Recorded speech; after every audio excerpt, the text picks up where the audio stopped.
नाज़ नारो में अटो महांगो थियण खां पोइ डीसी खैरपुर जे हुकुम ते सस्ते अटे जा स्टॉल लगाया विया आहिनि।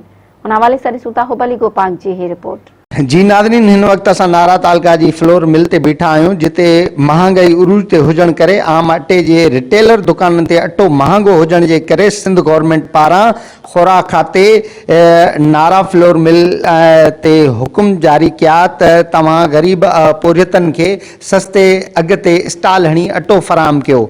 ऐं उते हिन वक्त नारा फ्लोर मिल जा चूंडको शहर समेत नारा गेट ऐं सिकंदराबाद ते 3 अटे जा जेके स्टॉल लॻल आहिनि, उते आम पोरियतनि जे सस्ते अघ ते अटो वठण जे लाइ तमामु घणी रश आहे। अचो तो उन्हनि खां पुछूं तो उन्हनि सां कहिड़ा दरपेश मसाइल आहिनि, उन्हनि खे कहिड़े तरीक़े सां अटो कहिड़े अघ ते मिली रहियो आहे। सस्तो तो मिले नहीं तो 420 में कटो था ॾियनि किरण वारो, हुते उहो जेको आहे 700 में था ॾियनि, 600 में 600 कटो हुते हलियो आहे ऐं उते हुयुसि, पुॼी न सघियुसि वठण जे लाइ, वरी हिते आया वठण जे लाइ अटो। ऐं जो आहे 600 कटो हुते हलियो आहे, हिते बि 150 200 कटो हीअ अची वियो आहे, वधीक पोयों अचनि पियो, ॾियनि पिया, हलाईंदा वञनि पिया। फिर मिल जो सस्तो ऑटो फिर मिल जो आ ॾींदा आहिनि, हुननि जी महिरबानी आहे, सस्तो ॾींदा आहिनि, हलाईंदा आहिनि डेली 3 कार्गो 4 कार्गो, हुननि जी वॾी महिरबानी आहे।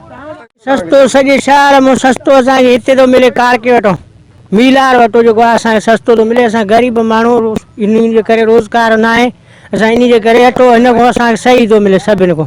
हूअं त आहे त बहितरीनु, पर हिते असां सुबुह खां वठी माना बीठा आहियूं, ही मनपसंदि माण्हुनि खे था ॾियनि, ॿिए कंहिंखे बि नथा ॾियनि। जेके संदा ॾिठल वाइटल माण्हू आहिनि उन्हनि खे ॾियनि ई कोन था, कलाकनि जा कलाक असां हिते बीठी था वञूं। वठो था, पर आया लाइन लॻी पई आहे, वरी लाइन लॻी पई आहे, आया को आसरो कोन्हे। अला मालिका वरी हलियो त पोइ वरी वठो था, न त बीठा आहियूं। थियनि तक़रीबन असां वटि वठूं पिया, ऐं असांखे ॾियनि था 418 रुपया फी थिए हिसाब सां।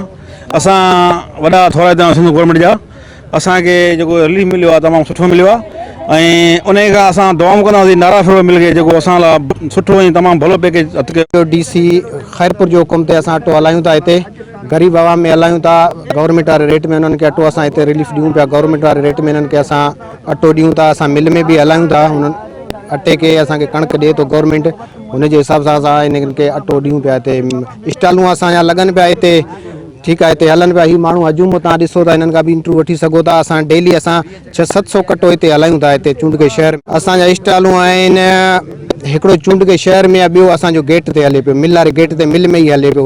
उते अटो वठण आया आहिनि, उन्हनि जूं तव्हां ॻाल्हियूं ॿुधियूं। उन्हनि जो चवणु हुयो त असांखे आम रिटेलर दुकाननि तां अटो तमामु घणी वॾी रक़म सां मिले पियो, पर सिंध गवर्नमेंट जे ऐलान बावजूदि असांखे सस्ते अघ ते अटो मिलणु लॻो आहे। ऐं उते ई उन्हनि जूं किन माण्हुनि जूं दाऊं हुयूं त असांखे अञा ताईं अटो न पियो मिली सघियो। कैमरामैन वली खान बाबर सां गॾु हुबली गोपांग, मेहरान टीवी, नारो।